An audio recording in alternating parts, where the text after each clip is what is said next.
Hey guys, welcome back to my channel. I wanted to get this video out regarding Amy Lynn Bradley. Oh, it's noisy upstairs. But I worked on a 45-minute video. I covered certain things in her case, and only to be disappointed that the volume, it doesn't work. It's like at 2%, and so I'm having to come back in and record this, and I'm using my phone. So call me a couch psychic if you want. I don't care. I'm sitting on my couch and recording this now. All right, so we're using Vedic astrology, and we're going to use the dasha system, which is about planetary periods in one's chart. Amy Lynn Bradley, this case, if you know the backstory, and if you clicked on this video, you probably already do, you know that she's been missing for some time. This young lady has caught the world's attention. There's supposed to be a Netflix documentary on her case. I haven't watched it. I don't know much about her case, to be honest. In fact, I'm not even doing a psychic reading or remote view session on Amy. I'm using the dasha systems of the astrology, not Western. It's Vedic, okay? It's connected to Vedic. Two separate astrological systems. People get it confused, so let's not, okay? So Amy Lynn Bradley, I have her down as being born on May 12th, 1974. I do not have a time of birth, which is one reason why I want to use the dasha system in her chart. Missing March 24th, 1998. She was 23 years old. Last seen asleep in her cabin balcony between 5:15 and 5:30 a.m. However, her dad wakes up and says that she's gone. He doesn't see her in existence after 6 p.m. I'm sorry, 6 a.m. My bad. 6 a.m. So the father wakes up, she's not there. So I don't know who saw her last, but apparently she's not there at 6 a.m. The location I have is Curacao on a cruise ship, and this is spelled C-U-R-A-C-A-O. This is the location. This is the area I used in her chart when I did her dasha, which helped me a lot. The only thing I question was the ship docked, like parked, or was it in the middle of the sea? That's something I need to check on, because it can change the chart a little bit. Okay, but I'm assuming it was docked. Maybe it was docked or close to shore, to a shoreland, okay? So the planetary periods stick out the strongest, and I'm going to go over those now in her chart. Again, this is going to be from March 24th, 1998 at 6 a.m., and we're going to go into Curacao, that area. Mars was conjunct Rahu in Leo in her chart at that time. This does suggest possible violent actions by others. And remember, this is alleged, it's not factual. This is what I see on the chart through Vedic. The next thing I noticed was her Saturn was aspecting her natal moon. This brings in emotional detachment and physical separation. Now, what I will tell you is when I looked at her photograph, Amy's, I got this feeling of sadness, and I did feel suicidal, almost like suicidal thoughts. Now, I don't believe that she committed suicide at all, but I wonder what was going on in her life prior to her disappearance, spiritually and emotionally.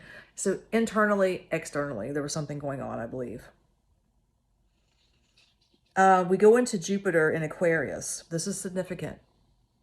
This brings out foreign contact and strange surroundings. So I believe, again, allegedly, foreign contact is significant in her chart because it shows up, it's just in blueprint, it's there, okay?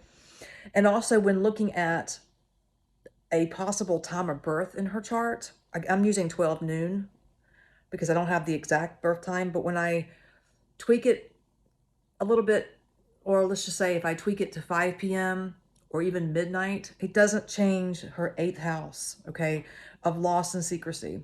It was heavily activated either way.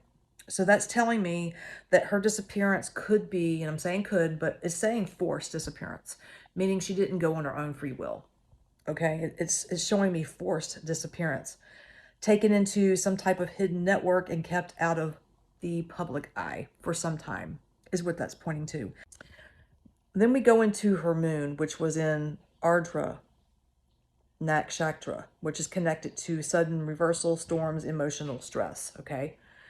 Again, there's a lot of emotion around her energy before she went missing and even right after. So her dashas are indicating that something unexpected happened to her. A meeting with someone outside of her usual circle is possible here. Possibly foreign male energy, I get that. Could be more people involved, but I'm just seeing a foreign male at this time. Sudden removal from safety by deception in some way, involving possibly illicit operations such as trafficking. Now, some people may disagree with that, but that's what the chart is possibly indicating to me. And I did have someone look over it before I came out and put a video, obviously, on this because I wanted to make sure that I had everything where it needed to be. So long-term concealment is a possibility as well. Saturn Rahu does signify being kept hidden for a long time, whether in the living or if she's deceased. Okay, so sudden foreign linked disruption, abduction, captivity is most likely what the chart is indicating here. It's not for me to say whether she's alive or deceased, but I will tell you just my overall feeling, and the chart kind of does lean more towards Amy no longer being with us, okay? But again, I can't be for certain because I have not done a psychic reading on this, but that's where I'm going with it. See, okay, well, when can something come out about Amy? And 2028 through 2030, which is 2-year span there, Mercury, Saturn, plus Pluto's transformative transits will go over her chart, and that's all about final destination for her. It also kind of signifies that she could have passed days or even several weeks after she went missing. I feel like it was days, personally, and she was removed from the ship's vicinity. Now, if she was alive, she was still removed into a different vicinity. So it's important for me to look into, I want to see if the ship was actually docked or if it was out in the sea at the time of her disappearance. I mean, I guess what I'm saying is if it was out for a couple of days and then it was docked, that could play a different scenario, but the charts indicate that she was taken off that ship. Deceased or in the living, she was taken off and taken to a different area. So, all right, guys. Guys, I almost forgot to add the Astro Perpetrator's profile based off of Amy Lynn Bradley's chart. Again, but this is what the chart dashes indicate her perpetrator would look like. So let's go ahead and get into it. So in 1998, this guy would have been in his late 20s, early 30s. And the composite sketch you're seeing is what the software I use came up with as a match, possibly. This guy would have been foreign to Amy. He could be possibly Caribbean or South American origin. His build is medium to lean frame. Dark hair with waves. So he had wavy, curly hair, possibly thick.